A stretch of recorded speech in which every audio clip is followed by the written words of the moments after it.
कडेच्या फाटीनं जे गट पास करेल गाडी तिच्यासाठी प्रत्येकी 1000 रुपये जे आमचे फौजी बांधव आहेत त्यांनी ते बक्षीस लावलेलं आहे, जे सीमेवरती संरक्षणासाठी आहेत. मित्रांनो बघा, मी फाटीच्या पुढं साधारण एक 60-70 फूट 70-80 फूट पुढं थांबलो असेल चढावरती, आणि गाडी जिथं लावली तिथं निकाल रेषा आहे. आणि निकाल रेषेपासून तुम्ही समोर बघू शकताय, समोर जे झाड दिसतंय त्या झाडापर्यंत साधारण किती फूट असेल अंतर समोर? 250 ते 300 फूट आहे. साधारण 300 फूट अंतर पुढं थांबायला असेल. आणि इथं निकाल संपला की लगेच चढ लागतोय, त्यामुळे बऱ्यापैकी गाड्या इकडं चढायला थांबतील. जे आहे ते लोकेशन तुम्हाला दाखवण्याचा प्रयत्न करतोय. फाटी बाकी फाटीचा आढावा आपण फाटीसुद्धा व्हिडिओच्या माध्यमातून दाखवतो, आणि फाटीचा संपूर्ण आढावा आपण ग्रामस्थांच्या माध्यमातून घेऊया.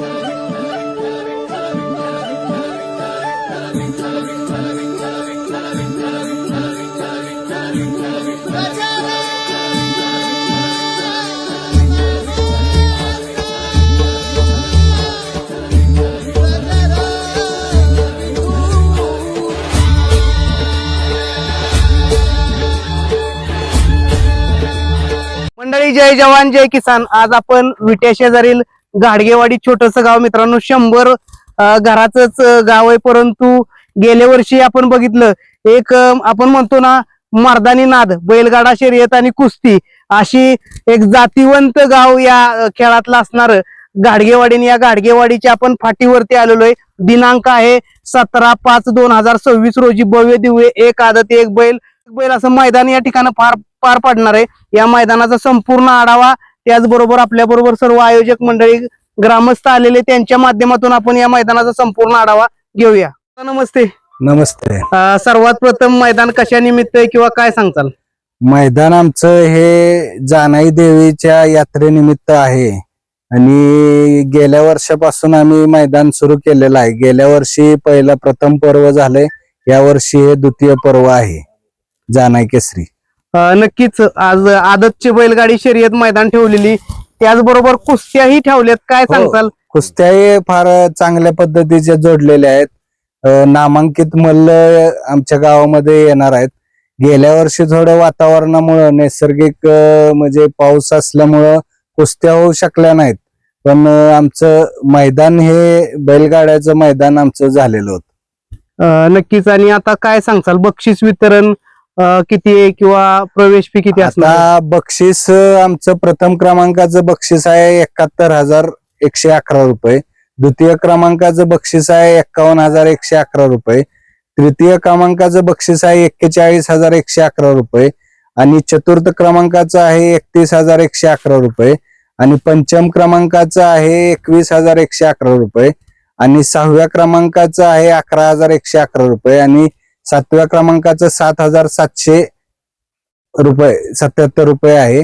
आणि त्याच्या व्यतिरिक्त क्वार्टर फायनल आणि मेगा फायनल असे बक्षीस आम्ही आहेत. आणि त्याच्या व्यतिरिक्त अजून बक्षीस आहे की कडेच्या फाटीनं जे गट पास करेल गाडी तिच्यासाठी प्रत्येकी 1000 रुपये जे आमचे फौजी बांधव आहेत त्यांनी ते बक्षीस लावलेलं आहे, जे सीमेवरती संरक्षणासाठी आहेत त्यांनी त्यांच्यातर्फे बक्षीस लावलेलं आहे. नक्कीच. म्हणजे बघा, सीमेवरती जसं सीमेचं रक्षण करतात तशी कडाची बैल आतल्या बैलांचं रक्षण करतात बाहेर, त्यांच्यासाठी 1000 रुपये नक्कीच चांगला निर्णय असणार आहे. बैलगाडी संघटना तरी त्याच बरोबर माझ्या चॅनेल तर्फे मी आपल्या सर्वांचं धन्यवाद देतो. सर्वात महत्वाचं बैलगाडी शर्यतीसाठी लागते ती फाटीचा आपल्या पल्ला किती, आतल्यात अंतर किती? आपल्या फाटीचा पल्ला आहे 800 फुटाचा आणि आतल्या आत अंतर 13 फुटाचा आहे. त्याचबरोबर आपल्या मैदानासाठी समालोचक म्हणून कोण असणार आहे, झेंडा पंच कोण असणार आहेत? समालोचक आहेत महाराष्ट्राचा बुलंद आवाज सुनील मोरे सर आणि पेडगावचे, आणि आपलं भारत गुरव आणि रामापूरचे विजय यादव. नक्कीच. आणि झेंडा पंच हा सुदर्शन माने कारवेकर. काय सांगताल एक मैदान, आता मी मग सुरुवातीला उल्लेख केला की छोटस गाव आहे, पण हा नाद पुरवला जातोय. आम्हाला कसं आहे माहिती आहे का, आम्हाला ही मैदान यात्रेच आहे आणि यात्रेत आम्हाला काही पैसे कमवायसाठी आम्ही मैदान घेतलेलं नाही.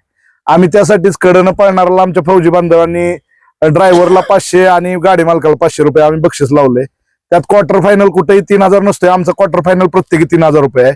1500 रुपये देऊन आम्ही सन्मान करणार आहे मेगा फायनलचा. प्रत्येकी 1500 रुपये देऊन मेगा फायनल सन्मान करणार. त्यामुळे भरभरून बक्षीस लावलेत, असं काय नाही कुठं कमी केलंय. त्यामुळे आम्हाला काय ह्या गोष्टीत आम्हाला कमवायचं आहे असं काय कुठली गोष्ट राहिलेली नाही. आता फाटीमध्ये बऱ्यापैकी फाटी आपली चांगलीच आहे, पण काहीच डागडुजी एक 30% काम राहिलं, ते कधी केलं जाईल किंवा काय? अजून आपल्या मैदानाला एक 10 दिवसाचा अवधी आहे, त्यामुळे 7 दिवसाचा 8 दिवसाचा अवधी आहे. तर ते काम चालू आहे. चालू असतानाच तुमचा फोन आला आणि आम्ही बाईट द्यायला तयार झालो.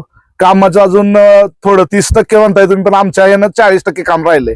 आपल्याला बैलाला कुठली इजा झाली नाही पाहिजे, कारण मालकांचे एवढे मागाचे बैल आहेत, त्या गोष्टीला कुठली इजा झाली नाही पाहिजे ही 100% आम्ही काळजी घेणार आहे. इकडं आणि ती वीर काळजी वगैरे आम्ही गेल्या वर्षी पण घेतलेली आहे. आणि इथं पुढं कुठल्याही बाजूला विहीर किंवा कुठलीही डबर किंवा कुठली गोष्ट नाही. हे छोटंसं गाव आहे आणि आम्ही आमच्याकडून होईल तेवढं पूर्ण सहकार्य करणार आहे. तरी आमची विनंती आहे की सर्वांनी आमच्या गावात यावं, एक वेळा बघावं सगळं कसं नियोजन आहे. आणि बारीक चिरीक जी बी काय राहिलेली कामं आहे ती आमच्या गावातली भरपूर लोक आहे सगळे वॉकिंगला जाणारी. आम्ही उद्यापासून इथं येऊन सगळं काम आम्ही हे राहिलेली कुठं बारीक चिरीक चांगला उपक्रम आहे. सगळं काम बी होतंय आणि walking काम बी बी होतंय. होतंय आणि सगळंच होतंय. नक्कीच, धन्यवाद. हो. मैदानची परमिशन किंवा मैदान अखिल भारतीय बैलगाडी संघटने नियमावलीनं होणार किंवा कसं काय? आमची परमिशन तर झालेलं आहे. तुम्हाला उद्या आम्ही परमिशनचा फोटो टाकेन. आणि जे हे बैलगाडीचं मैदान होणार आहे ते अखिल भारतीय बैलगाडी संघटना या नियमानुसार होणार आहे. कोणताही नियम मोडला जाणार नाही. जे मैदान होईल ते क्लिअर होईल. कुणालाही कोणतीही प्रकारचा डाग लागू देणार नाही मैदानाला. बैलगाडा मालकांना एकच आवाहन करतो, जास्तीत जास्त आमची नोंद करून इथं आम्हाला सहकार्य करा.